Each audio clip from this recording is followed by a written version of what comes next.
There is literally nothing in the art world like it. Artist Stephen Knapp uses only glass, brackets, and a light bulb to create light paintings. While it may sound simple, the work is anything but.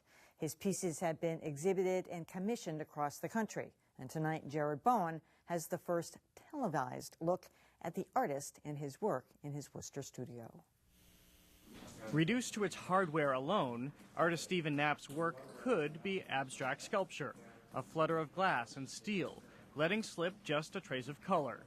But when not reduced, with the addition of one halogen bulb, the sculpture becomes a revelation, one after the next, after the next, after the next. And I realized one day that if I could actually take the fabrication of the glass, the cutting, shaping, kind of like doing shadow puppets as a kid, I could maybe start to control it enough to paint with light.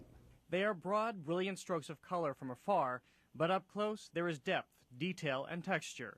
Knapp calls them light paintings, and to his knowledge, he's the only one in the world creating them, all from his large Worcester studio. I'm manipulating light. Everybody knows light goes in a straight line, and you look at my pieces, you will see curves.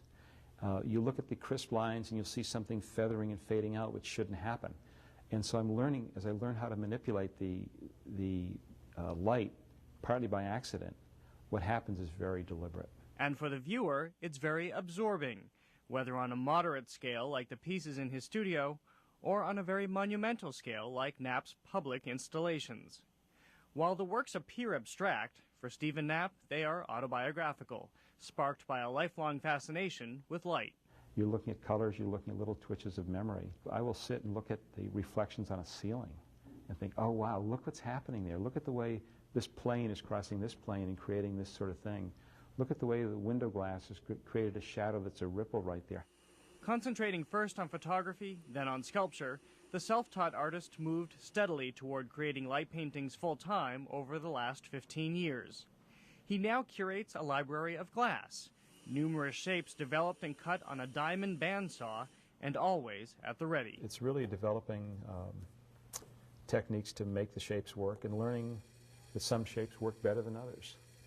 Because you're often giving up a curve, like this wonderful line you're seeing right here. By the time you stretch it out, you've lost the curve part of that. It's become a straight line there.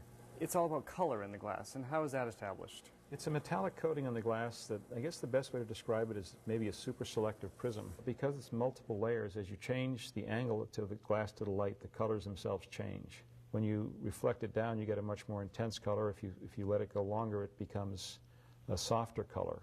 Knapp is resolute about his materials. Always safety glass with polished edges, and always stainless steel brackets. But look at the reflection right here of this mirrored stainless. And look at this piece down below it. They're going back into space, and they're actually telling you that this piece is behind this piece, which is behind this piece. And so the whole sense of scale and dimension start to happen because of the brackets. But as you block off color and light going through here, and you're seeing the effect of light as I take it away, but you're also seeing an amazing amount of stuff that happens below that light. And those colors, those reflections are all part of making this whole piece work. It's like underpainting in a painting. There's layers and layers of things happening below the surface here that give it a richness beyond just that large stroke of color.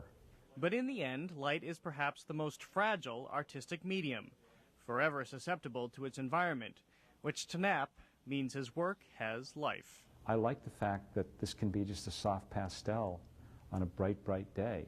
And I like the fact that it can change with the changing cloud cover passing a room, changing the ambient light in a room. I like the way that it's a progression of talking about life. It talks about death. It really is a reflection on the world around us.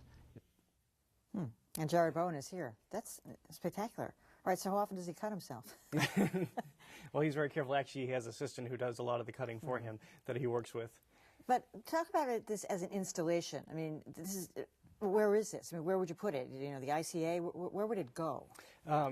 he would like the ICA to look at his work, and frankly they should. But he's had large-scale commissions, Indiana State University. The building that we showed in the piece was the Tampa, I believe, City Hall. So he's done a lot of huge public works, but he also does private commissions. Everything that we've seen, that we saw in his studio, were smaller works that could go into homes that he would probably most likely, as he has in the past, go to your home, figure out where the best light is, and lay it out for you. He also has a lot of museum exhibitions in the works, and that are currently, I think, in the Midwest right now. Are they mobile? Are some of them literally pieces you can pick up and move, or are they all attached to the walls? Or they're all attached to the wall, and he has a very elaborate system because, of course, everything is dependent on how the light is coming through. That one for the smaller pieces, it's just one halogen bulb. It's different for the larger scale installations. It's always one bulb. It's always one bulb for the smaller pieces. So he's got a very exact system about how everything is laid out, and it has to be precisely laid out that way on the wall once it's reinstalled. All right, I understand the prism system because that's, what creates color and light. Is any of the glass, did I miss it, is the glass colored in portions? Yeah, the glass has a metallic color that's laid on it. But only one color or different colors? Different colors. And as you saw, he's got this library of glass that he just works with. And I mean, it really becomes fascinating. I noticed when I got there, it's a whole different experience seeing it in person versus seeing it in pictures or on film. And very quickly, you lose sight of the glass and you lose sight of the brackets, and you really are just seeing this painting. And then you sort of have to readjust and refocus when you want to think about the glass again. Oh, and he actually puts a frame around some of them, which is kind of funny. I mean, the light spills out of it. But it's actually not a frame, but it looks like a frame. The sort of the white wall is a little bit extended from the wall, and then because of the way the light is hitting it, it looks like there's a black frame around it. It's fascinating. It's just the way he made it look like a frame, but exactly. It's not really. Again, playing with light. I think the ICA ought to let a look at them. I mean, we've talked about the ICA. They could use something more interesting. I mean, okay. Jared Bowen, thanks. All right, and that is it for Greater Boston. Tomorrow.